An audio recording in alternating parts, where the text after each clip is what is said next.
Now guys, pag-usapan lang natin ang breaking news. May pasabog nga naman kasi ang balibalita at exclusive na pinag-uusapan ngayon. Catherine Bernardo, Yorme, tinaningan ang relasyon. Yan kasi ang mga pinag-uusapan. Papaano nga naman kasi marami ng option ang maraming tao na nakikita na parang katotohanan na daw. Siyempre, inaala kasi ng iba, desisyon naman daw ni Catherine Bernardo dahil nasa tamang edad na daw yan. Lalong-lalo na 30 years old na daw yan. At alam niya na ang tama at mali. Ayon kasi sa mga napapag-usapan dahil sa buhay pag-ibig nitong Catherine Bernardo.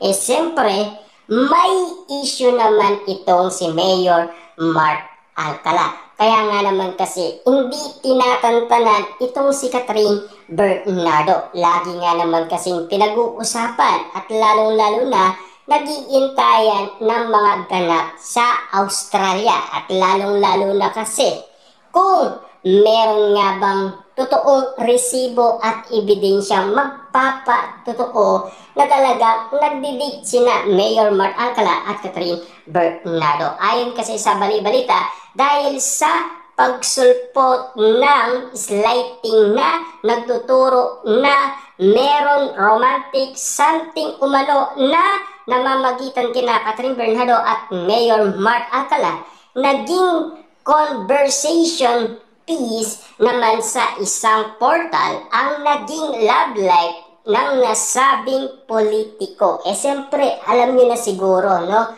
Lahat ng mga issue na ito, talagang dinadawit umano ang nakaraan ni Mayor Mark Alcala. Na alam din ni Trina na naging kaibigan umano ni Catherine Bernardo. Siyempre, kung meron nga naman kasing nalalaman ang totoong kaibigan ni Catherine Bernardo, di ba sasabihan niya? Di ba yun ang importante kasi ayaw niya umano mapahamak ang kanyang matalik na kaibigan. Pero wala pa rin epekto yun para kay Catherine Bernardo. Kahit na ang mga netizens at mga sasawerang kapitbahay ay pinipigilan na si Catherine Bernardo, pero white effect pa rin para kay Catherine Bernardo. Kahit na ang pamilyang Bernardo gumagawa din ng paraan para pigilan si Catherine Bernardo, pero walang epekto para kay Catherine Bernardo. Katunayan, binalikan nila ang naging buhay pag-ibig na di umano'y bagong inspirasyon ni Catherine Bernardo na nag-uugnay nga naman kasi kay Mayor Mark Alcala. Lalong-lalo na kasi lahat ng mga naging issue nga naman itong Mayor Mark Alcala, pilit kasing sinasabi umano kay Catherine Bernardo.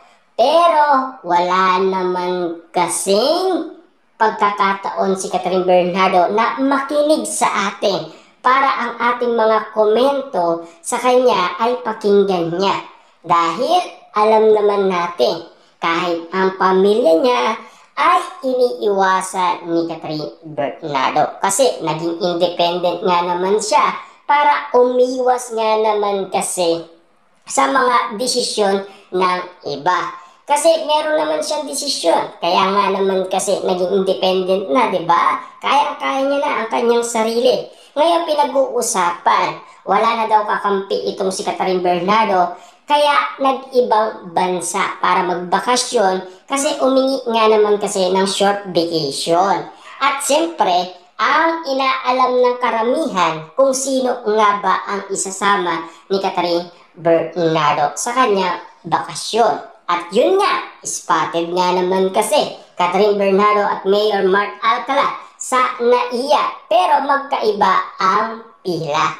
Diba? Grabe nga naman kasi ang duda ng karamihan. Ayon pa sa balibalita, kahit pa low profile pa ngayon si politiko, hindi may iwasan buklatin ang love life nito na kung tutuusin ay short-lived relationship. Sa umpakan naman ng mga tsismosang kapitbahay, naging usapan ang pakikialam ng mga kakatsera at sausawera sa lumang love life ng politiko. Diba? Grabe nga naman kasi dahil pinag-uusapan chick boy, bad boy, sabongero daw, lalo-lalo na kasi si Mayor Mark Alcala, kahit mayor daw, laging nagbabasketball at lagi daw nasa BGC.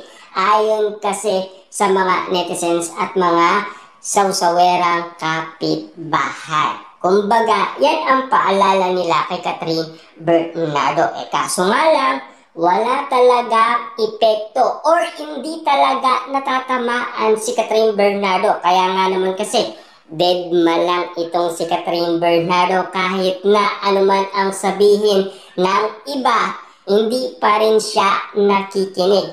Parang nakatakip ang kanyang tenga at siyempre parang wala siyang naririnig kasi at lalong-lalo na parang wala siyang nakikita or nababasa sa lahat ng social media platform. Siyempre, alam niyo naman siguro, sa daming fans ni Catherine Bernardo, posibleng hindi nila kausapin itong si Catherine Bernardo para ipaliwanag sa kanya kung ano na ang ganap sa social media na pinagkakaguluhan at pinagpipestahan at pinag-uusapan. May mga nagmamahadera pang tinaningan ang kanilang relasyon ni Kat. Ito ang ilan sa kanilang mga irit. Believe me, hindi magtatagal ang kanilang relasyon. True ba na sila na?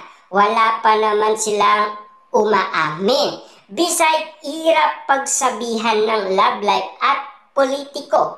Kaya nga hindi sila umaamin At least kung mag-iwalay, walang hassle. Hindi mo masasabing nag-break dahil wala naman nag-confirm. Grabe nga naman kasi ang lahat ng mga pinag-uusapan ngayon. Kasi paano nga naman nila i-confirm kung wala naman nagsasalita sa kanila at wala naman umaamin sa kanila, di ba? Para nga naman kasi kung mag-iwalay sila, walang hassle. At least, hindi natin alam, di ba? Kasi lihim nga naman kasi, di ba? Kaya nga naman kasi lihim dahil tinatago nila ang totoong relationship nila. Baka naman seryoso si Mayor. Malay mo, sikat na ang endgame niya. Actually, magkamuka sila.